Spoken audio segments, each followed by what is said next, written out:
अस्सलाम वालेकुम दोस्तों, मेरा नाम है तलानीफ और आप देख रहे हैं फैक्ट अलहा। वीडियो शुरू करने पे चैनल कर लीजिए सब्सक्राइब, साथ में मेरे का बेल आइकन उसे जरूर प्रेस करके ऑल नोटिफिकेशन जरूर ऑन कीजिएगा। चलिए दोस्तों वीडियो शुरू करते हैं।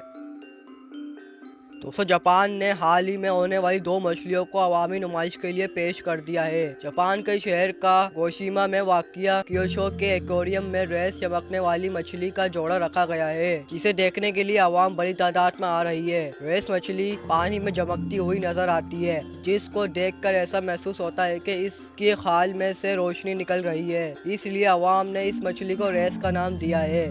मछली की ये शक्ल और मछलियों से मुख्तलिफ होती है दोस्तों, क्योंकि इसका सर गोल जबकि इसके पंख भी होते हैं, जिनकी मदद से ये पानी में तैरती हैं। माहिरीन के मुताबिक रेस अपना ज्यादातर वक्त गहरे पानी में ही गुजारती है। एक्वेरियम में भी ये तय में ही रहती हैं। दोस्तों इस मछली की ज्यादा से ज्यादा लंबाई 8 फीट होती है, जबकि जिस्म बिल्कुल शार्क मछली की तरह होता है।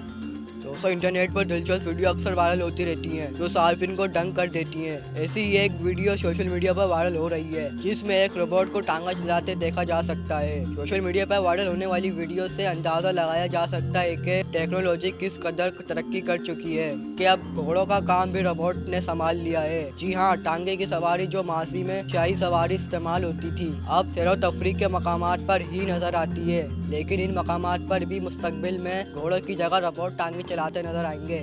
दोस्तों इस वीडियो में रोबोट को बड़ी खूबसूरत के साथ टांगा गाड़ी चलाते देखा जा सकता है। वीडियो में देखा जा सकता है कि जैसे ही एक शख्स टांगे गाड़ी में सवार होता है तो 4 टांगों वाला रोबोट टांगा चलाना शुरू कर देता है, जिस पर सवारी भी हंस पड़ता है। रोबोट के इस तरह टांगे चलाने की वीडियो सोशल मीडिया पर खूब वायरल हो रही है, जिस पर सार्फिन की जानिब से खूब पसंदगी का इजहार किया जा रहा है। दोस्तों अब रोबोट टांगा गाड़ी भी चलाएंगे। दोस्तों जैसा कि आपको शायद मालूम हो कि चंद सालों बाद रोबोट्स पूरी दुनिया में कब्जा करने वाले हैं। कुछ मुल्कों में तो अभी से रोबोट्स काम कर रहे हैं और रोबोट्स के बारे में और मुल्कों में रिसर्च किया जा रहा है और ये रिसर्चिंग कुछ सालों में मुकम्मल हो जाएगी। दोस्तों रोबोट्स के बारे में आप क्या कहना चाहते हैं कि रोबोट सही है या गलत? कमेंट बॉक्स में जरूर बताइएगा। दोस्तों आपको आज की वीडियो कैसी लगी? वीडियो अच्छी लगी तो एक लाइक कीजिए, अपने दोस्तों में वीडियो जरूर शेयर कीजिए। मिलते हैं एक नई वीडियो में। अल्लाह हाफिज।